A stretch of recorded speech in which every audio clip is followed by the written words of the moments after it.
Hello friends, ইউটিউবের এই প্ল্যাটফর্মে প্রথমবারের জন্য আপনারা দেখছেন পশ্চিমবাংলার শ্বেতপদ্ম।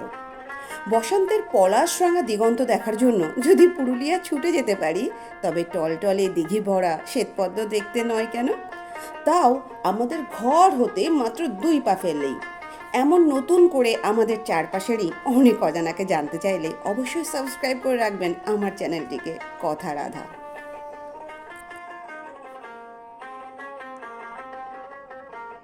আর এই পদ্ম হলো শান্তি আর শক্তির প্রতীক।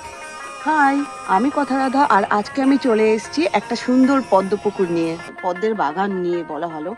আর আমাদের চ্যানেলটি নতুন, আপনাদের সাপোর্ট ভীষণভাবে দরকার।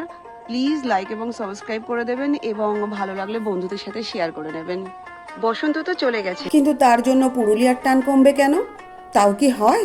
শাল, পলাশ, মহুয়ার ভূমিতে আরেক সংযোজন হলো পদ্ম, শ্বেত পদ্ম। হ্যাঁ, তাও ঠিক বসন্তের পরপরই গ্রীষ্মের আগমনে, এপ্রিল মে মাসে। আর আমাকে সবচেয়ে অবাক করলো যে বিষয়টা, তা হলো গুগল বা চ্যাট জিপিটি, এটা কেউই আমাকে পুরুলিয়ার এই শ্বেত পদ্মের অস্তিত্ব সম্পর্কে জানাতে পারলো না। অর্থাৎ কিনা এর কোনো রেকর্ড নেই।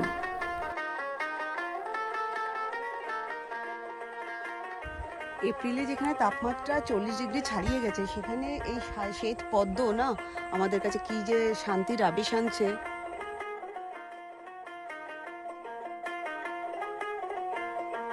দিঘির পাড়ে খানিকক্ষণ চুপটি করে বসে থাকলে দেখতে পাবেন অজস্র ছোট ছোট মাছ খেলা করছে আপনার পায়ের গোড়ায়।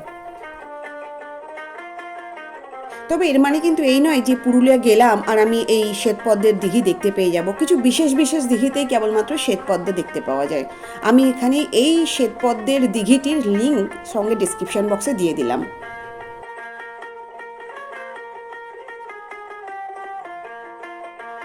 তবে বরাবরের মতন সৌন্দর্য, রহস্যময়তা মিশ্রিত ভয়ঙ্করের সহাবস্থান এখানেও বজায় আছে। পদ্ম ভরা এই টলটলে দিঘিতে স্থানীয় ও অভিজ্ঞ মানুষ ছাড়া নামা বা অবগাহন কোনো মতেই উচিত নয়, কারণ এখানে বাস করে পদ্মগোখ্রর মতো ভয়ানক বিষধরেরা। আর এখানকার সবচেয়ে কাছের হসপিটালটিতে পৌঁছাতেও ঘন্টাখানেক লেগে যায়। কিন্তু এত দূরে এসেও এই বিরল প্রজাতির পদ্মটিকে ছুঁয়ে না দেখতে পাওয়ার শোক আমি ভুলতে পারছিলাম না। অগত্যা dot dot dot dot dot. তবে একটা কথা বলে রাখি যে সাম্য এখানকার জল হাওয়ার মানুষ, ফলেও অনেকটাই অভিজ্ঞ। Thank you. এবার আরেকটা চমকে দেওয়ার মতো তথ্য দিই। এই যে শ্বেতপদ্মটা দেখছি, এর আরেক নাম হলো মিশরীয় জল লিলি। বিজ্ঞানসম্মত নাম হলো নিমফেয়া অ্যালবা। নাম শুনেই বুঝতে পারছেন মিশরে ঠিক কতটা প্রসিদ্ধ ও জনপ্রিয় এই পদ্ম। প্রাচীন মিশরে তো জীবন ও মৃত্যু পরবর্তী অধ্যায়ের প্রস্তুতি হিসেবে সমাধিতে এই পদ্মের চিত্র অঙ্কন করা হতো। তবে প্রাচীন মিশরে একটা কথা বেশ প্রচলিত ছিল যে মৃতকে উজ্জীবিত করতে এই পদ্ম নাকি ব্যবহার করা হতো। ইনফ্যাক্ট এখনো তৈরি করা হয় পারফিউমস। পদ্ম এক কথায় সম্মান, স্বাস্থ্য, সৌভাগ্য এবং দীর্ঘজীবনের প্রতীক। এই পদ্ম গাছগুলোকে কিন্তু অ্যাকোয়ারিয়াম উদ্ভিদ হিসেবেও দারুণ মানায়। মিশরের সম্ভ্রান্ত পরিবারের মহিলারা একে অলঙ্করণের কাজেও ব্যবহার করত। আর এই পদ্মের বীজ এ তো আমাদের দেশে খাদ্য হিসেবে কবে থেকে সুপরিচিত। দুর্ভিক্ষের সময় এর কদর ছিল ভীষণ। তবে এখনো গ্রাম বাংলার অনেক মানুষ এই পদ্মের বীজ দারুণ একটা সুস্বাদু খাবার হিসেবে ব্যবহার করে।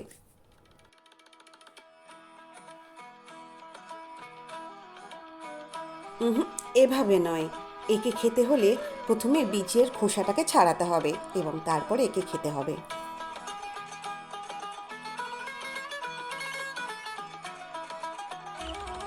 এবার আসি স্থানটির ঠিকানা সম্পর্কে। পুরুলিয়া স্টেশন থেকে মাত্র 40 কিলোমিটার দূরে পুঞ্চা থানার অন্তর্গত ঘোলপুর গ্রামের এক প্রান্তে অবস্থিত ধোবা বাঁধ নামে এই দিঘিটি। দিঘির চারপাশে আছে বাঁধানো ঘাট, আছে বড় বড় পাথর, আছে গাছের ছায়া। সবসময় কম বেশি আনাগোনা চলতে থাকে স্থানীয় গ্রামবাসীদের। এখানকার সরল জীবনযাত্রা এখনো এই দিঘির উপর অনেকটাই নির্ভরশীল। খানিক বসে থাকলে মনে হবে যেন শিকড়ের অনেক কাছাকাছি চলে এসছে।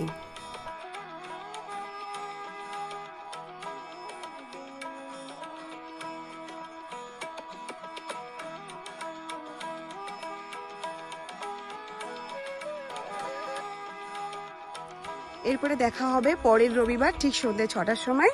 সকলে ভালো থাকবেন, সুস্থ থাকবেন।